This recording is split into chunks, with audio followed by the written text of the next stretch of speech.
안녕하세요. 책 읽는 은하수입니다. 오늘 여러분께 소개할 책은 병 안 걸리고 사는 법입니다. 시냐 히로미 지음, 이그나 옮김, 도서출판 이하소에서 펴냈습니다. 미라클 엔자임이 수명을 결정한다라는 부제가 있습니다. 지은이 시냐 히로미는 전 미국 대통령 레이건의 의학 고문이자 영화배우 더스틴 호프만, IT 산업의 제왕 손정의, 디자이너 베라왕, 케빈 클라인 등의 주치의였습니다. 그리고 세계의 수많은 정치, 경제, 문화 지도자들에게 신야식 건강법을 소개하고 실천하게 하여 병 안 걸리고 사는 법을 터득하게 하였습니다. 현재 전 세계 어느 병원에서나 흔히 행해지고 있는 대장 내시경을 장시한 사람, 암 재발률 0%, 단 한 명의 환자에게도 사망 진단서를 발급하지 않은 전대미문의 세계 최고 위장 전문의입니다. 이 책은 수십 년 동안 미국과 일본에서 30만 명 이상의 환자를 직접 진료하며 밝혀낸 임상 실험의 분석과 치유를 통해 얻어진 귀중한 결과들에 관한 것입니다. 주로 식생활과 생활 습관들을 중점으로 한 그의 건강법은 우리 현대 인류에게 건강한 수명 연장의 꿈을 실현케 해주었습니다. 프롤로그. 병에 걸리지 않고 오래 사는 방법이 있다. 의사가 되고 45년 동안 저는 한 번도 아파 본 적이 없습니다. 19살 때 독감에 걸린 것이 처음이자 마지막으로 병원 신세를 진 일이었지요. 현재 저는 미국과 일본의 의료 현장에서 일하고 있습니다만 의사는 육체적, 정신적으로 굉장히 힘든 직업입니다. 그럼에도 제가 건강을 유지할 수 있었던 것은 한 가지 건강법을 매일 실천하고 있기 때문입니다. 이 건강법을 직접 실천하고 효과를 실감한 후에는 환자들에게도 권하게 되었습니다. 그 성과는 원래 건강했던 저의 결과를 훨씬 뛰어넘을 만큼 굉장한 것이었습니다. 좀 더 구체적으로 말하면 제가 치료한 암 환자의 암 재발률은 0%라고 말할 수 있을 정도입니다. 환자들이 제가 권한 건강법을 이해하고 실천한 덕분에 말입니다. 35년 전 저는 세계 최초로 대장 내시경을 사용해 개복 수술을 하지 않고 폴립을 절제하는 데 성공했습니다. 당시 이 기술을 가진 세계에서 단 한 명의 의사였던 저는 각지에서 열렬한 러브콜을 받게 되었습니다. 잠재적인 환자까지 포함하면 미국 안에서만 1,000만 명 이상의 사람들이 대장 검사가 필요한 상황이었고 돈이라면 얼마든지 내겠다는 환자도 있었으니까요. 아무튼 저는 30대의 젊은 나이에 미국 대학병원의 외과 위장 내시경 부장이 되어 위장 내시경 외과 의사로서 지금까지 약 30만 명 이상의 위장을 진찰하게 되었습니다. 30만 명 이상의 위장을 검사해서 얻은 막대한 임상 결과에서 저는 한 가지 사실을 발견했습니다. 건강한 사람의 위장은 아름답고 건강하지 않은 사람의 위장은 아름답지 않다라는 것입니다. 이러한 위장 속 상태를 저는 인상에 빗대어 위상장상이라고 부르고 있습니다. 위상장상에 가장 큰 영향을 미치는 것은 식생활과 생활 습관입니다. 이러한 관점에서 환자들에게 식생활과 생활 습관에 관한 앙케트를 실시한 적이 있습니다. 그 결과 위상장상이 좋은 사람과 나쁜 사람의 식사와 생활 습관에는 확연한 차이가 있다는 사실이 밝혀졌습니다. 이 책에서 소개하는 내용은 바로 이러한 많은 환자들의 협력으로 얻게 된 건강하게 오래 사는 방법입니다. 그러면 어떻게 하면 건강하게 오래 살 수 있을까요? 그것은 한마디로 말하면 미러클 엔자임을 소모하지 않는 생활을 하는 것입니다. 미러클 엔자임이라는 말이 생소하기 때문에 의문을 가지는 분들이 많을 것입니다. 그도 그럴 것이 그것은 제가 붙인 명칭입니다. 미러클 엔자임이란 간단히 말해 인간의 생명 활동을 책임지고 있는 5,000종 이상의 바디 엔자임, 체내 효소의 원형이 되는 효소입니다. 엔자임, 즉 효소는 생물의 세포 내에서 만들어지는 단백질성 촉매를 총칭하는 것으로 식물이든 동물이든 생명이 있는 곳에는 반드시 엔자임이 존재합니다. 물질의 합성이나 분해, 수송, 배출, 해독, 에너지 공급 등 생명을 유지하기 위해 필요한 활동에는 모두 엔자임이 관여하고 있지요. 엔자임이 없으면 생물은 생명을 유지할 수가 없습니다. 물론 우리 인간의 생명도 수많은 엔자임에 의해 유지되고 있습니다. 인간의 체내에 있는 엔자임은 그 종류가 5,000종 이상이지만 한 종류의 엔자임은 한 가지 활동밖에 하지 않습니다. 우리는 매일 먹는 음식물을 통해 필요한 엔자임을 체내에서 만들고 있지요. 미국에서 효소 연구의 제1인자로 알려진 에드워드 하웰 박사는 생물이 일생 동안 만들 수 있는 엔자임의 총량은 정해져 있다는 흥미로운 가설을 내놓았습니다. 이 일정량의 바디 엔자임을 하웰 박사는 잠재 효소라고 부르고 있습니다. 그리고 이 잠재 효소를 모두 사용했을 때 그 생명체의 수명도 다한다는 것입니다. 미러클 엔자임을 보충하는 식사를 하고 미러클 엔자임을 낭비하지 않는 생활 습관을 가지는 것이 위상 장상을 좋게 한다는 것은 임상 결과 밝혀진 것입니다. 이러한 사실은 30만 명의 위장을 진찰해온 의사로서 단언할 수 있습니다. 평소 아무렇지 않게 취하는 여러 가지 행위들이 우리의 건강을 좌우합니다. 식사, 수분 보충, 운동, 휴식, 수면, 심리 상태 등 이들 중 어느 하나에 문제가 생기면 그 영향은 몸 전체에 미치게 됩니다. 미러클 엔자임은 이처럼 인체의 복잡한 관계를 책임지고 건강하게 살아가기 위해 필요한 항상성을 유지시키는 역할을 하고 있는 것입니다. 그러나 현대사회는 이 소중한 미러클 엔자임을 소비하는 요인들로 가득 차 있습니다. 술이나 담배와 같은 기호품, 식품 첨가물, 농약, 약물이나 스트레스, 환경오염, 전자파 등 미러클 엔자임을 소모시키는 원인은 셀 수 없을 정도로 많습니다. 무엇이 미러클 엔자임을 소모시키는지, 그리고 어떻게 하면 미러클 엔자임을 보충할 수 있는지를 확실히 이해하면 평소의 작은 노력으로도 병에 걸리지 않고 장수할 수 있을 것입니다.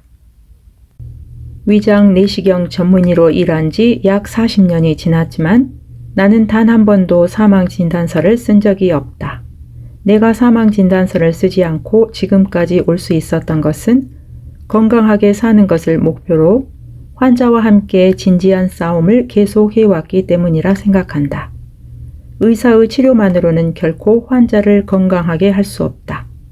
수술이나 투약보다 일상생활을 개선하는 것이 근본적으로는 더 중요하기 때문이다. 자신의 건강은 스스로 책임져야 하는 시대다.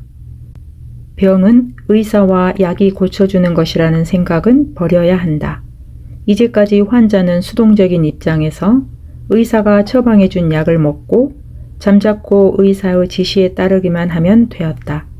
그러나 앞으로는 개개인이 내 건강은 내가 지킨다라는 의식을 가지고 건강 유지에 적극적으로 임해야 할 것이다. 누구나 병 없이 살고 싶을 것이다. 또한 지금 질병으로 고생하고 있는 사람이라면 하루빨리 낫기를 바랄 것이다. 나는 이 책을 통해 병에 걸리지 않고 사는 법을 제안하고자 한다. 그러나 많은 사람들이 그런 삶을 사는 게 어렵다고 생각하는 듯하다. 하지만 나는 자신 있게 말할 수 있다. 병에 걸리지 않고 천수를 다하는 것은 얼마든지 가능하다라고 말이다. 물론 그러려면 지금까지 해왔던 식사법이나 생활 습관을 크게 개선할 필요가 있다. 그렇다고 너무 걱정하지 않아도 된다. 이 책을 다 읽을 때쯤 당신은 한번 해보자 라는 생각이 저절로 들 것이기 때문이다. 병에 걸리고 나서 왜 이런 병에 걸렸을까 하고 한탄하는 사람을 자주 본다. 그러나 병은 신이 내린 시련도 벌도 아니다. 물론 예외는 있겠지만 병은 자신이 오랫동안 쌓아온 나쁜 습관의 결과인 것이다. 여러분은 건강을 유지하고 증진시키기 위해 평소 유념하고 있는 것이 있는가? 규칙적인 운동을 하고 건강보조식품이나 한약을 먹거나 식사에 신경을 쓰고 있는 사람도 많을 것이다. 이러한 노력에 찬물을 끼얹고 싶지는 않지만 현재 실시하고 있는 건강법이 정말로 효과적인지 자신의 건강 상태를 꼭 체크해 보기 바란다. 왜냐하면 일반적으로 건강에 좋다고 알려진 것 중에 실제로는 건강에 해를 끼치는 것도 적지 않기 때문이다. 특히 먹을거리와 관련한 건강법에는 오히려 건강을 해칠 위험이 있는 것이 많다. 매일 요구르트를 먹고 있는 사람 중에 위상이 좋은 사람을 본 적이 없다. 대부분의 미국인들이 매일 우유를 마시고 있지만 상당수의 사람들이 골다공증을 앓고 있다. 카테킨이 풍부한 녹차를 매일같이 마시고 있는 일본인은 위상이 아주 나쁘다. 더욱이 다도 선생과 같이 차를 다량으로 마시고 있는 사람 중에는 위암의 전조 증상이라고 할 수 있는 위축성 위염이 있는 사람이 적지 않다. 위상 장상이 나쁜 사람 중에 건강한 사람은 없다. 그러면 위상 장상을 나쁘게 하는 식품이 왜 건강에 좋은 것으로 잘못 알려져 있을까? 그것은 그 식품에 함유된 한 가지 성분의 효능만 보기 때문이다. 녹차를 예로 들어보자. 확실히 녹차에 많이 함유되어 있는 카테킨에는 살균 효과와 항산화 작용이 있다. 여기에서 녹차를 많이 마시면 장수한다든가 암 예방에 좋다는 이야기가 생긴 것이다. 그러나 나는 이러한 카테킨 신화에 진작부터 의문을 가지고 있었다. 차를 많이 마시는 사람의 위상은 나쁘다라는 임상 데이터가 나와 있기 때문이다. 녹차에 함유되어 있는 카테킨이 항산화 작용이 있는 폴리페놀의 일종이라는 것은 틀림없는 사실이다. 그러나 이 카테킨은 몇 개가 결합하면 타닌이라는 물질이 된다. 타닌은 식물이 가지고 있는 떫은 성분이다. 감의 떫은 맛도 타닌 때문이다. 그런데 타닌은 상당히 산화되기 쉬운 성질을 가지고 있어 불에 가하거나 공기와 접촉하면 쉽게 타닌산으로 변한다. 그리고 이 타닌산에는 단백질을 응고시키는 작용이 있다.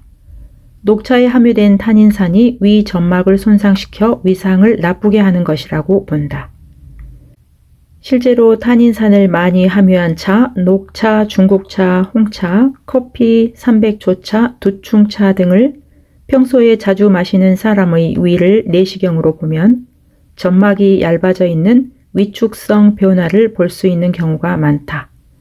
만성 위축성 변화 또는 위축성 위염이 위암이 되기 쉽다는 것은 이미 잘 알려진 사실이다.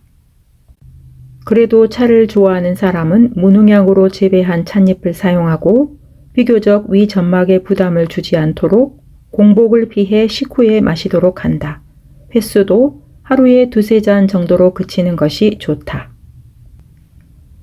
고기를 먹지 않으면 근육이 생기지 않는다는 것은 새빨간 거짓말이다. 이것은 자연계를 보더라도 알 수 있다. 대표적인 육식 동물인 사자는 아주 강하기 때문에 틀림없이 훌륭한 근육을 가지고 있을 거라 생각하기 쉽지만 실제로는 말이나 사슴과 같은 초식 동물 쪽이 훨씬 발달된 근육을 가지고 있다. 그 증거로 사자나 호랑이는 먹잇감을 잡을 때 오래 뒤쫓지 않는다. 이들의 특기는 순발력을 살린 스피드 승부다. 이것은 지구력에서는 근육이 발달한 초식 동물을 못 당해낸다는 것을 스스로 잘 알고 있기 때문이다. 고기를 먹지 않으면 체격이 커지지 않는다는 것도 거짓말이다. 코끼리나 기린은 사자나 호랑이보다 몇 배는 크지만 초식 동물에 속한다. 단, 동물성 단백질을 많이 먹으면 성장이 빨라진다는 것은 사실이다. 최근 어린이들의 성장 속도가 빨라진 것은 동물성 단백질의 섭취량이 늘어났기 때문이다.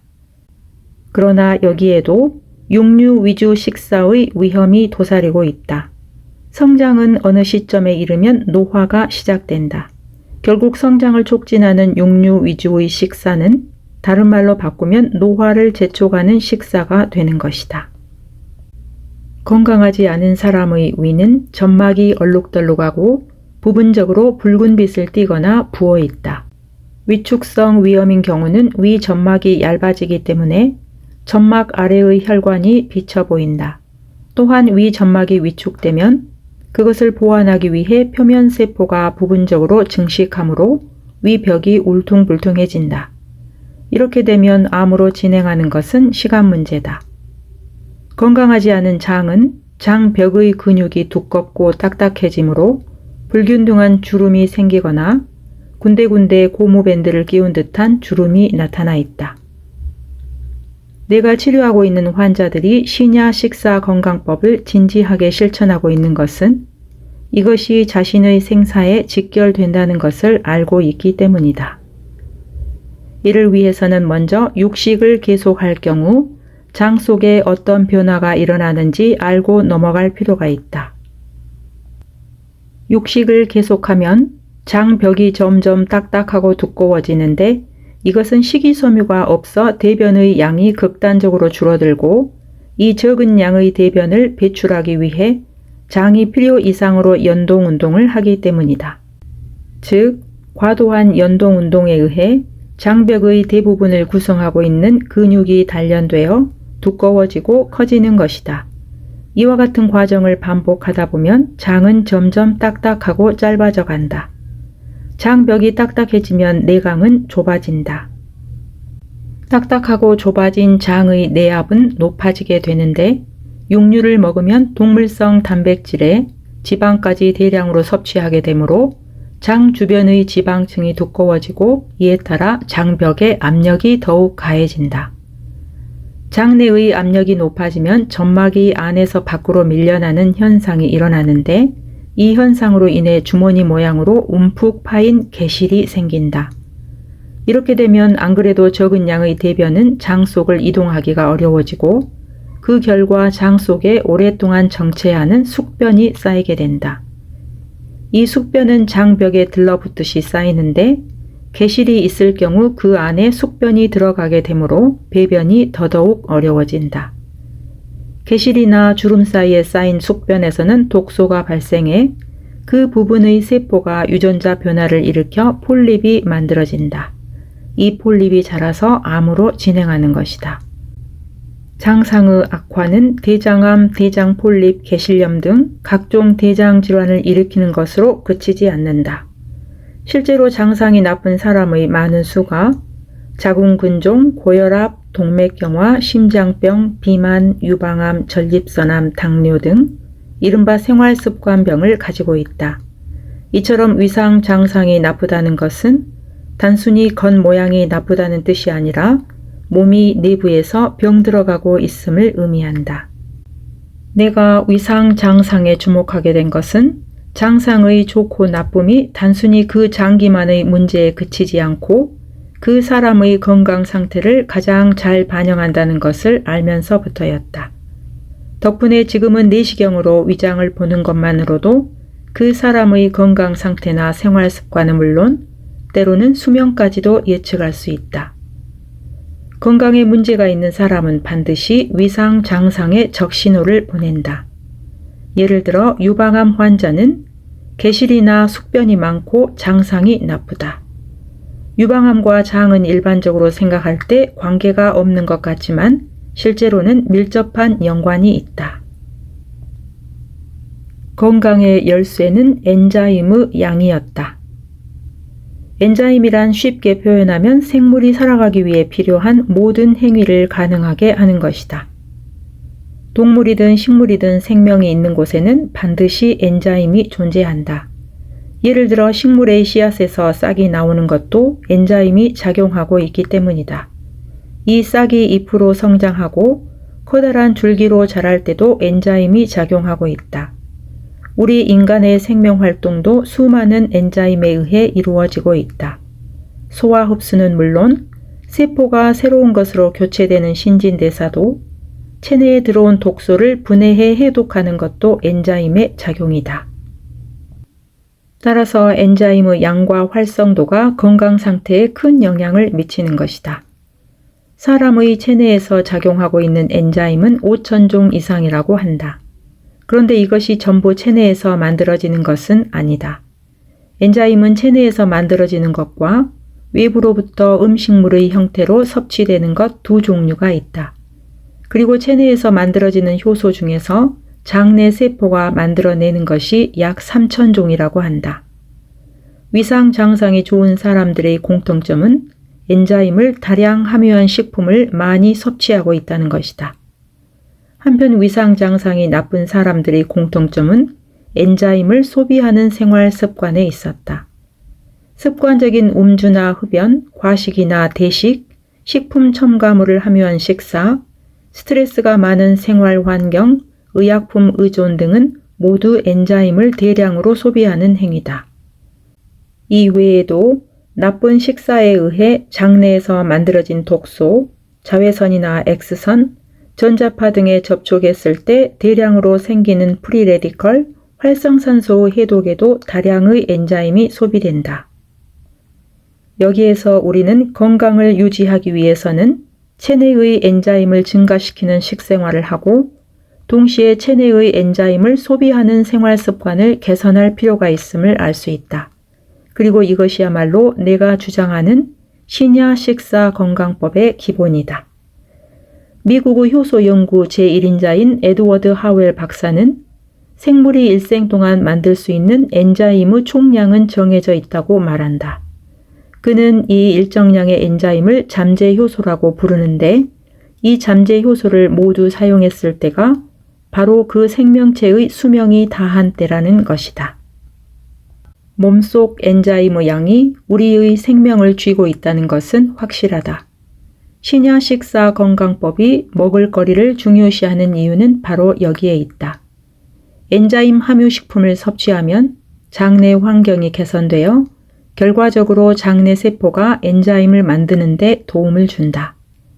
만약 하웰 박사의 말대로 생물이 일생 동안 만들 수 있는 엔자임의 양이 정해져 있다고 한다면 자신 이외의 생명체가 만들어주는 엔자임을 효율적으로 섭취 활용하는 것은 스트레스나 환경오염 등에 의해 가뜩이나 엔자임 소모가 많은 현대사회를 살아가는 우리에게 하나의 희망이라 할 수 있다.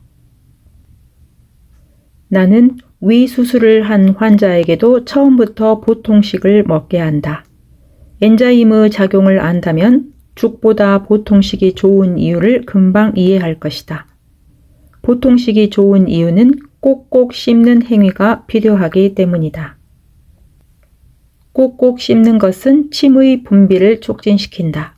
침 속에는 소화 엔자임이 들어있는데 씹는 행위에 의해 엔자임과 음식물이 서로 잘 섞여 음식물의 분해가 부드럽게 진행되므로 소화 흡수가 좋아진다.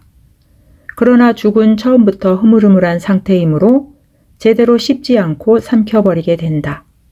이 때문에 부드러운 죽은 엔자임이 충분히 섞이지 않아 오히려 소화가 잘 안 되고 꼭꼭 씹게 되는 보통식 쪽이 소화가 잘 되는 예상 외의 결과가 나타나는 것이다. 우유만큼 소화가 안 되는 식품은 없다고 해도 과언이 아니다. 한마디로 우유는 소화에 나쁜 식품이다. 우유는 끈적끈적하지 않고 매끄럽게 넘어가므로 목이 마를 때 물 대신 마시는 사람도 있지만 이것은 한참 잘못된 것이다. 우유에 함유된 단백질의 약 80%를 차지하고 있는 카세인은 위에 들어가면 바로 굳어져 소화에 아주 나쁘다. 뿐만 아니라 시판 중인 우유는 그 성분이 균질화되어 있다. 균질화라는 것은 착유한 우유의 지방분을 균질하게 하기 위해 휘저어 섞는 것을 말한다. 이 균질화 작업이 좋지 않은 이유는 휘저을 때 우유에 공기가 섞여 유지방분이 과산화 지질이 되기 때문이다. 과산화 지질이란 말 그대로 산화가 상당히 진행된 지방이라는 의미다. 쉽게 표현하면 산화된 지방을 말하는데 활성산소와 마찬가지로 몸에 아주 나쁜 영향을 미친다. 이렇게 산화된 지방을 함유한 우유는 100도 이상의 고온에서 살균 처리되는 과정을 거친다. 엔자임은 열에 약해 48에서 115도 사이의 온도에서 사멸된다. 즉, 시판 중인 우유는 엔자임이 들어있지 않은 데다 지방분이 산화되고 단백질도 고온에서 변질되어 있으므로 어떤 의미에서는 최악의 식품이다. 그 증거로 시판 중인 우유를 새끼 소에게 먹이면 새끼 소는 4, 5일 후에 죽어버린다고 한다. 엔자임이 없는 식품으로는 생명체가 건강하게 자랄 수 없는 것이다. 우유에 관한 가장 큰 오해는 우유가 골다공증을 예방하는 데 도움이 된다는 것이다. 흔히 나이가 들어 골다공증에 걸리지 않도록 칼슘이 많은 우유를 매일 마시라고 권한다. 그러나 골다공증 예방에 우유가 좋다는 것은 잘못된 생각이다. 우유를 너무 많이 마시면 오히려 골다공증을 일으킨다. 요구르트를 매일 먹으면 장에 좋다는 말은 거짓말이다. 요구르트를 매일 먹고 있는 사람들은 위장의 상태가 좋아졌다, 변비가 없어졌다, 허리가 날씬해진 것 같다는 말들을 한다. 그리고 이러한 효과는 모두 요구르트에 함유되어 있는 유산균 덕분이라고 믿는다. 그런데 이 유산균 덕분이라는 것이 아무래도 의심스럽다. 사람의 장에는 원래 유산균이 존재하는데 이를 상재균이라고 한다. 우리 몸은 외부에서 들어오는 균이나 바이러스에 대한 방어 시스템이 갖추어져 있으므로 설령 들어오는 것이 몸에 좋은 유산균이라 하더라도 상재균이 아닌 것은 이 방어 시스템에 걸려 살균되게끔 되어 있다. 방어 시스템에서 제일 먼저 작동하는 것은 위산이다. 요구르트의 유산균은 장에 이를 때쯤에는 위산에 의해 거의 죽는다. 이 때문에 최근에는 장까지 도달하는 유산균이 함유된 요구르트도 등장하고 있다. 그러나 장까지 도달했다고 해도 과연 상재균과 손을 맞잡고 활동하는 것이 가능할까? 물론 실험실의 샬레 속에서는 살아있는 채로 장에 도달하는 것이 확인되었다고 하지만 실제 위장 속은 실험실과 다르다. 내가 이렇게 요구르트 신화에 의문을 제기하는 것은 임상 현장에서는 요구르트를 매일같이 먹는 사람의 장상이 결코 좋지 않았기 때문이다. 따라서 나는 요구르트에 함유된 유산균이 살아있는 채로 장에 도달한다고 해도 그곳에서 장내 균형을 좋게 하는 활동을 하리라고는 생각하지 않는다. 그러면 왜 사람들은 요구르트 효과를 보았다고 믿는 것일까? 그 이유 중 하나로 생각할 수 있는 것은 젖당을 분해하는 엔자임의 부족이다. 젖당은 유제품에 함유되어 있는 당분으로 이것을 분해하는 엔자임인 락타아제는 나이가 들어가면서 감소한다. 즉 원래 락타아제는 어른에게는 필요 없는 엔자임인 것이다. 젖당은 요구르트에도 많이 함유되어 있다. 때문에 요구르트를 먹으면 젖당 분해 엔자임이 부족하므로 젖당이 제대로 소화되지 못하고 그 결과 소화불량이 생기게 된다. 따라서 요구르트를 먹으면 가벼운 설사를 일으키는 사람이 많다. 이 가벼운 설사로 그때까지 장내에 정체해 있던 대변이 배출되는 것을 유산균 덕분에 변비가 나았다고 착각하는 것이다. 요구르트를 많이 먹으면 장상은 나빠진다. 이것은 30만 건의 임상 데이터가 입증해주는 결과다. 만약 당신이 요구르트를 자주 먹고 있다면 대변이나 방귀 냄새가 독해져 있을 것이다. 이것은 장내 환경이 나빠진 상태라는 증거다. 냄새가 고약한 것은 독소가 장내에서 발생하고 있기 때문이다. 이처럼 건강 효과가 있다고 널리 알려져 있고 기업 등이 그 효능이 얼마나 뛰어난지를 강조하고 있는 제품 중에도 실제로는 몸에 좋지 않은 것들이 많이 있다. 건강하게 오래 살기 위해서는 여기저기서 들려오는 소리에 부화내동하지 말고 자신의 몸속에서 들려오는 소리에 더욱 귀 기울일 필요가 있다. 무엇을 먹는가가 당신의 건강을 결정한다. 당신은 무엇을 기준으로 하루하루의 음식을 선택하고 있는가? 서양에 You are what you eat라는 속담이 있다. 당신이 무엇을 먹고 있는가에 따라 당신이 결정된다. 즉, 무엇을 먹는가가 당신의 건강을 결정한다는 의미다. 우리의 몸은 매일 먹는 식사를 통해 성장하고 건강을 유지한다. 즉, 건강도 병도 평소 식생활의 결과다. 그런데 현대의학은 환자의 과거 식습관에 대해 거의 물어보지 않는다. 식욕과 질병의 관계가 더욱 연구되면 원인 불명의 병은 훨씬 줄어들 것이다. 아무리 건강한 사람이라도 젊었을 때부터 담배를 피우고 매일 술을 마시며 육류 위주의 식사를 하면서 채소와 과일은 거의 먹지 않고 우유나 요구르트, 버터 등의 유제품을 즐겨 먹는다면 대개 60세 정도에는 생활습관병에 걸리기 십상이다. 유전적으로 동맥혈관이 약한 사람은 고혈압이나 동맥경화, 심장병 등에 걸리기 쉽고 췌장이 약한 사람은 당뇨에 걸릴 수도 있다. 여성은 자궁근종이나 난소낭종, 유선증에서 암으로 진행하는 경우도 있으며 남성은 전립선 비대증에서 전립선 암이 되거나 폐암, 대장폴립, 변형성 관절염이 발병하는 경우도 있다. 무슨 병이 될지는 그 사람의 유전적 요소나 환경에 의해서도 달라지므로 단정적으로 말할 수는 없지만 잘못된 식생활이 병을 일으키는 것은 틀림없다. 왜 병에 걸렸는지를 알기 위해서는 식력, 즉 그 사람이 과거에 어떤 음식을 어느 정도의 빈도로 먹어왔는지를 알 필요가 있다. 예를 들어 현재 우유를 하루에 한 잔씩 마시는 사람이라도 태어나서 바로 분유를 마셨는지 어른이 된 후 우유를 마시게 되었는지에 따라 결과가 달라진다. 암 환자의 식력을 조사해보고 발견한 사실은 그들이 동물식, 육류, 생선, 달걀이나 우유 등의 동물성 식사를 많이 섭취하고 있었다는 점이다. 게다가 이른 나이에 발병한 사람일수록 일찍부터 동물식, 특히 육류 유제품을 많이 그리고 자주 먹고 있었다. 그리고 종류에 상관없이 암이 발병한 사람은 예외 없이 장상이 나빴다. 대장 검사의 제창자인 나에게도 많은 암 환자가 찾아오는데 결과는 예상대로였다. 그 중에서도 여성은 유방암, 남성은 전립선암이 발병한 사람의 대장에 이상이 발견될 확률이 아주 높다는 임상 결과가 나와 있다. 이 결과를 받아들여 지금 미국에서는 유방암이나 전립선암 환자의 경우 대장 검사를 받는다는 인식이 꽤 널리 퍼져 있다. 잘못된 식습관 때문에 생기는 병은 발병 원인인 식품을 먹었다고 해서 바로 나타나는 것은 아니다. 그러나 몸속에서는 지금까지의 식습관이 차곡차곡 축적되고 있다. 현재 별 증상이 없다고 해서 안심하지 말고 잘못된 식습관을 하루라도 빨리 바로잡으려는 노력이 필요하다.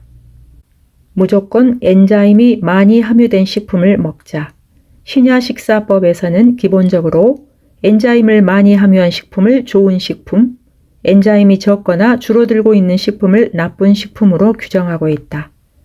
따라서 가장 좋은 것은 미네랄이 풍부하고 비옥한 토지에서 화학비료나 농약을 사용하지 않고 키운 것을 수확 후 바로 먹는 것이다. 채소, 과일, 육류, 생선 할 것 없이 신선할수록 엔자임의 양이 많다. 우리가 신선한 식품을 먹었을 때 맛있다고 느끼는 것은 엔자임이 가득 들어있기 때문이다.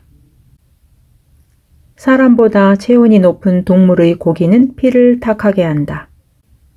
신야식사 건강법에서는 곡물과 채소 중심의 식사를 하고 육류, 생선, 유제품, 달걀 등의 동물성 식사는 되도록 전체의 15% 이하로 줄이도록 권장한다. 동물성 단백질을 지나치게 섭취하면 위장에서 완전히 분해 흡수되지 못하고 장 내에서 부패해 대량의 독소를 만들어낸다. 이러한 독소를 해독하기 위해 장 내나 간장에서 대량의 엔자임이 소비되는 것이다.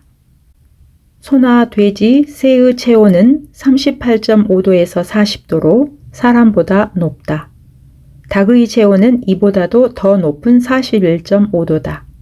이와 같이 사람보다 체온이 높은 동물의 지방은 그 온도에서 가장 안정된 상태를 유지한다. 즉 이보다 체온이 낮은 사람의 몸속에 들어가면 끈적끈적하게 굳어진다. 이러한 지방이 혈액의 점성을 높이는 것이다. 끈적끈적해진 혈액은 흐름이 나빠져 혈관 속에서 정체되거나 막혀버린다. 이것을 나는 피가 더러워진다 라고 표현한다. 식물성 85%, 동물성 15%가 이상적인 식사. 신야식사 건강법에서는 식물성 식사와 동물성 식사의 비율이 85대 15가 되도록 권하고 있다. 그러다 보니 동물성 식사가 이렇게 적으면 단백질이 부족하지 않나요? 라는 질문을 자주 받게 된다. 그러나 걱정할 필요 없다. 식물성 식사를 통해서도 단백질을 충분히 섭취할 수 있다. 식물성 단백질에도 전부는 아니지만 많은 필수 아미노산이 함유되어 있다. 곡물과 잡곡류, 콩류, 채소, 버섯류, 과일, 해조류에도 아미노산이 풍부하게 들어있다. 김의 37%가 단백질로 이루어져 있다고 하면 많은 사람들이 놀라지만 같은 해조류인 다시마가 아미노산의 보고라는 것은 널리 알려진 사실이다. 식물성 식품 중에서도 대두는 옛날부터 밭에서 나는 고기라고 불릴 정도로 아미노산을 많이 함유하고 있다. 동물성 단백질과 비교해도 거의 손색이 없다. 식물성 식품 하나에 필수 아미노산이 전부 들어있는 것은 없다. 그러나 우리는 한 가지 식품만을 먹지는 않는다. 우리의 식사는 주로 곡물을 주식으로 여러 가지 반찬과 국으로 구성되어 있다. 따라서 식물성 식품을 적절히 배합하면 식물성 식사만으로도 필수 아미노산을 충분히 섭취할 수 있다. 정제하지 않은 곡물에는 몸에 좋은 영양소가 가득 차 있다. 단백질, 탄수화물, 지방, 식이섬유가 풍부하고 그 외에도 비타민 B1이나 비타민 E, 그리고 철이나 인 등의 미네랄과 같이 수많은 미량 영양소가 골고루 들어있다. 물론 미러클 엔자임의 원형이 되는 엔자임도 풍부하게 함유되어 있다. 우리 몸에 가장 알맞은 식사 비율을 정리하면 다음과 같다. 식물성 식사와 동물성 식사의 비율은 85대 15 또는 90대 10. 전체적으로는 곡물 50%, 채소나 과일 35에서 40%, 동물성 식품 10에서 15%. 전체의 50%를 차지하는 곡물은 정제하지 않은 것으로 한다. 음식을 잘 씹어 먹는 것은 소화 외에도 좋은 점이 많다. 그중 하나가 미러클 엔자임의 전략이다. 사람의 장벽이 흡수할 수 있는 물질의 크기는 15미크론, 1000분의 15mm로 이것보다 큰 덩어리는 흡수되지 않고 배설된다. 이 때문에 잘 씹지 않으면 10을 먹어도 3 정도밖에 흡수되지 않는다. 이 같은 이야기를 하면 젊은 여성들은 흡수되지 않으면 살도 안 찔 테니까 좋잖아요 라고 말하는데 문제는 그렇게 간단하지 않다. 소화 흡수되지 않은 물질은 과잉 섭취한 경우와 마찬가지로 장 내에서 부패나 이상 발효를 일으키기 때문이다. 부패한 결과 여러 가지 독소가 생기고 이 독소의 해독을 위해 대량의 엔자임이 소비된다. 또한 소식을 하게 되면 먹은 것이 거의 깨끗하게 소화 흡수되므로 소화되지 못한 여분의 물질이 장 내에서 부패되어 독소를 발생시키는 일도 없어진다. 따라서 해독에 사용되는 엔자임도 절약할 수 있다. 신야 식사 건강법을 실천하면 약 6개월 후에는 놀라울 정도로 위상과 장상이 개선되고 방귀나 대변의 고약한 냄새도 사라진다. 옛날부터 식사는 꼭꼭 씹어서 먹는 것이 좋다. 조금 부족하게 먹는 것이 몸에 좋다는 말이 전해 내려오지만 소식의 가장 큰 장점은 엔자임의 소모를 줄이는 것이다. 현재 미국은 건강한 부유층과 건강하지 못한 서민층으로 나누어져 있다. 그리고 앞으로 이런 경향은 더욱 뚜렷해질 것이다. 왜냐하면 그들 계층의 식생활 습관이 그대로 다음 세대에 이어질 것이기 때문이다. 중장년이 되어 부모와 같은 병이 생기는 경우가 매우 흔하다. 당뇨, 고혈압, 심장병, 암 등이 대표적인 질병이다. 유전적 요인이 전혀 없다고는 할 수 없지만 이러한 병의 최대 원인은 부모의 발병 원인인 습관을 이어받았기 때문이다. 아이들은 가정의 습관을 무의식 중에 학습하면서 자란다. 음식의 취향과 조리법, 생활 리듬, 가치관 등은 각 가정마다 다르지만 같은 집에서 생활하는 부모와 자식은 이러한 것들이 상당히 비슷하다. 즉, 자식이 부모와 같은 병에 걸리기 쉬운 것은 유전적 요인 때문이 아니라 질병의 원인이 된 생활 습관을 이어받은 결과다. 이처럼 좋은 습관과 나쁜 습관은 다음 세대로 이어지게 된다. 어렸을 때 부모에게서 우유는 몸에 좋으니까 매일 마셔도 된다라는 말을 들으며 자란 아이는 그 말을 믿고 계속 마실 것이다. 그리고 어른이 되었을 때 건강에 이상이 오게 되는 것이다. 따라서 우리는 지금 어떤 습관을 가지고 있는지, 그것이 좋은 습관인지 나쁜 습관인지를 제대로 파악한 후 좋은 습관을 다음 세대에 넘겨줄 책임이 있다. 내가 매일 실천하고 있는 좋은 습관 중 하나는 식사하기 1시간 전에 500cc의 물을 마시는 것이다. 흔히 건강을 위해 좋은 물을 매일 충분히 마셔야 한다고 하는데 식사에 제대로 먹는 법이 있듯이 물에도 제대로 마시는 법이 있다. 식사 직전에 물을 너무 많이 마시면 위가 물로 가득 차 식사를 제대로 할 수 없게 되고 식사 중이나 식후에는 소화 엔자임이 희석되어 소화 흡수를 방해할 가능성이 있다. 식사 중에 물을 마실 때는 한 잔 200cc 정도가 좋다. 또 피가 탁해지는 것을 막기 위해 자기 전이나 밤중에 자다가 일어났을 때 목이 마르지 않아도 물을 마시는 것이 좋다고 권하는 의사도 있는데 나는 이 의견에 반대한다. 자기 전의 수분 섭취는 역류 현상을 방지하기 위해서도 삼가야 한다. 물이 위산과 섞여 이것이 기관을 통해 호흡할 때 폐로 들어가면 폐렴을 일으킬 위험이 있기 때문이다. 내가 실천하고 있는 물의 섭취 방법은 다음과 같다. 아침에 일어나자마자 500에서 750cc, 점심 식사 1시간 전에 500cc, 저녁 식사 1시간 전에 500cc.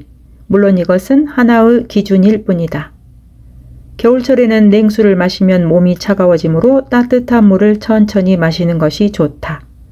사람의 체내에서 엔자임이 가장 활성화되는 것은 체온이 36에서 40도일 때라고 한다. 규칙적인 생활을 하는 것은 미러클 엔자임의 소모를 막고 건강을 유지하기 위해 반드시 필요한 습관이다. 어렸을 때부터 밤을 새우거나 불규칙한 생활을 해온 사람은 그만큼 미러클 엔자임을 낭비하고 있는 것이다.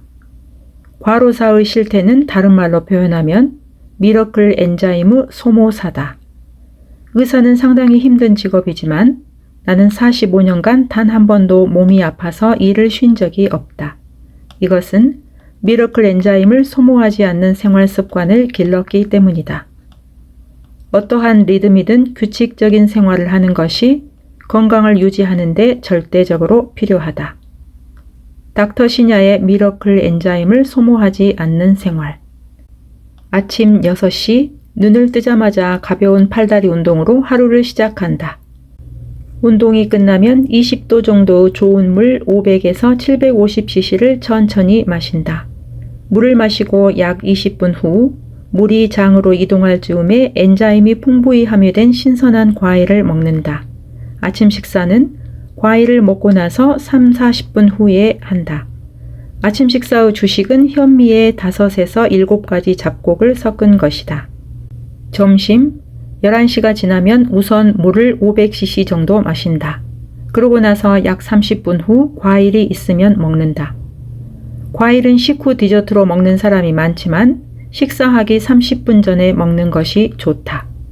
엔자임이 풍부하게 들어있는 신선한 과일은 소화가 잘 되고 식전에 먹으면 위장의 활동을 도울 뿐만 아니라 어느 정도 혈당치를 높여주므로 과식을 방지할 수 있다.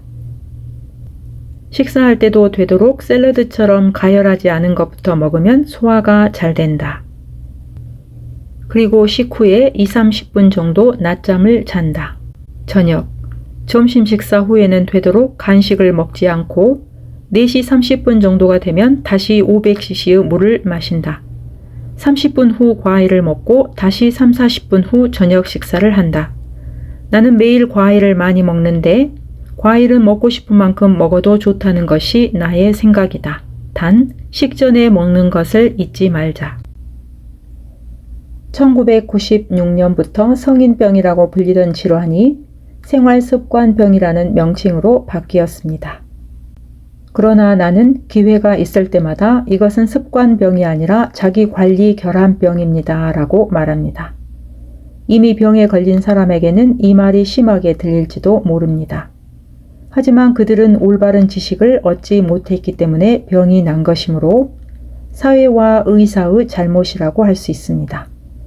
그럼에도 굳이 내가 자기관리 결함병이라고 말하는 것은 자기 관리를 확실히 한다면 질병을 예방할 수 있다는 것을 알리고 싶어서입니다. 여기까지 하고 낭독을 마치겠습니다. 끝까지 함께 해주셔서 감사합니다.